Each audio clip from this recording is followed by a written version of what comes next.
नमस्कार दोस्तों, नव्यांश geography point में आपका स्वागत है। क्वेश्चन, ब्रह्मांड की उत्पत्ति संबंधी सर्वमान्य सिद्धांत है बिग बैंग सिद्धांत। इसका सही उत्तर है बिग बैंग सिद्धांत।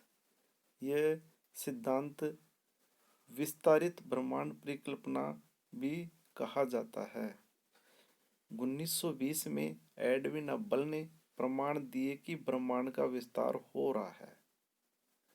यानी 1920 में एडविन हबल ने सर्वप्रथम इस ब्रह्मांड के विस्तार का प्रमाण दिया था और वैज्ञानिकों को विश्वास है कि बिग बैंग की घटना आज से 13.7 अरब वर्ष पूर्व हुई थी। अगला क्वेश्चन, निम्नलिखित में से कौन भूगर्भ की जानकारी का प्रत्येक साधन है?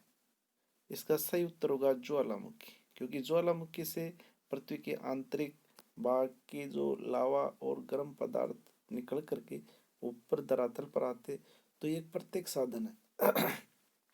भूकंपीय तरंगे, गुरुत्वाकर्षण बल, पृथ्वी का चुंबकत्व, ये अप्रत्येक साधन है।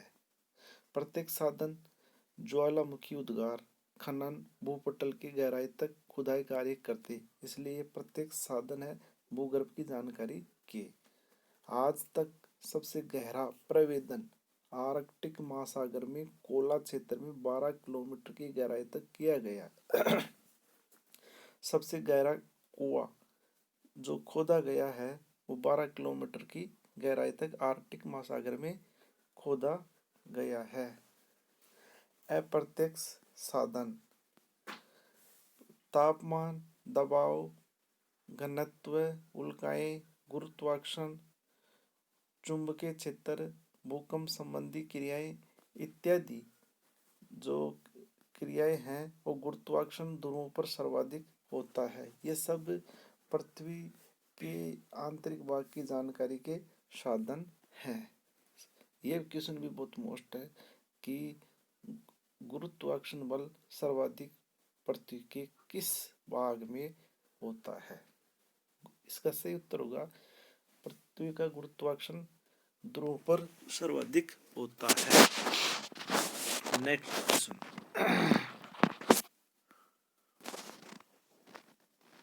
पृथ्वी पर जीवन निम्नलिखित में से लगभग कितने वर्षों पहले आरंभ हुआ था?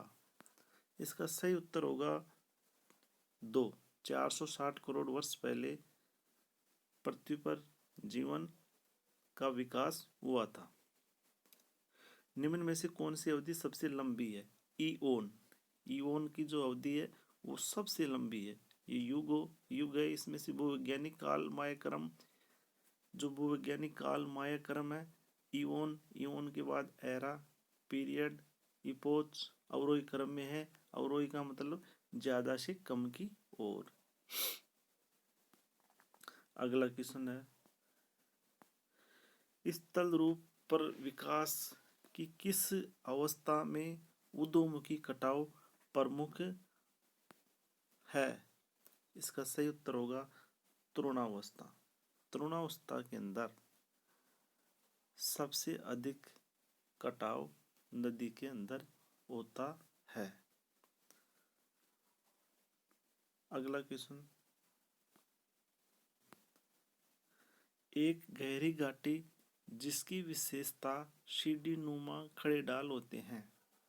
एक गहरी घाटी जिसकी विशेषता सीढ़ी नुमा खड़े ढाल होते हैं, किस नदी से जानी जाती है? इसका सही उत्तर होगा केनियन। यूएसओ में कोलोरेडो नदी गंभीरभूत विसर्प सोपान केनियन का ढाल दर्शाता है। केनियन गार्ज का ही एक रूप होता है।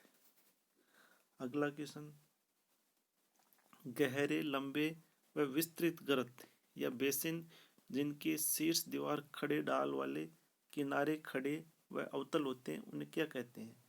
इसका सही उत्तर होगा सरक। यानी सरक बहुत गहरा होता है, लंबा होता है और एक बेसिन नुमा होता है। यह विशेष रूप से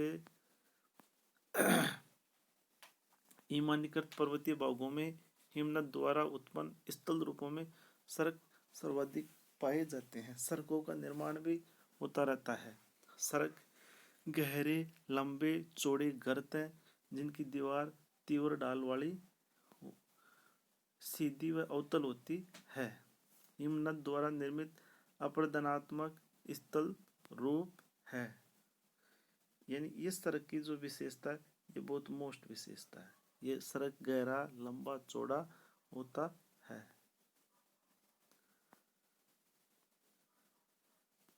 अगला क्वेश्चन, निम्न में से किस अक्षांश पर 21 जून को सूर्य की किरणें सीधी पड़ती है? दोस्तों बहुत ही अच्छा क्वेश्चन है ये, और इसका सही उत्तर होगा 23.5 डिग्री उत्तरी अक्षांश।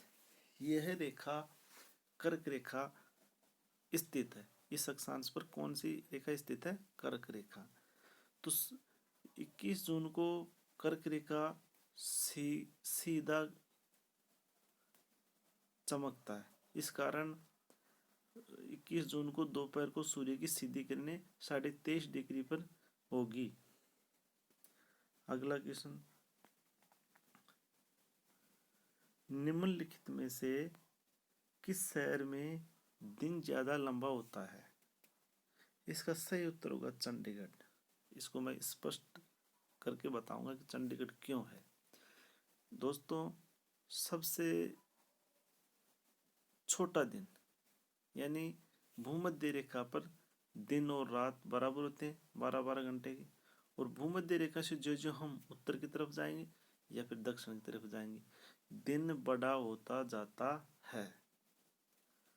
इसलिए तिरुवनंतपुरम, हैदराबाद, नागपुर ये भूमध्य रेखा के नज़दीक है, और चंडीगढ़ है ये सबसे उत्तर में स्थित है, इसलिए सबसे लंबा दिन होगा चंडीगढ़। इसका सही उत्तर होगा चंडीगढ़। अगला क्वेश्चन है,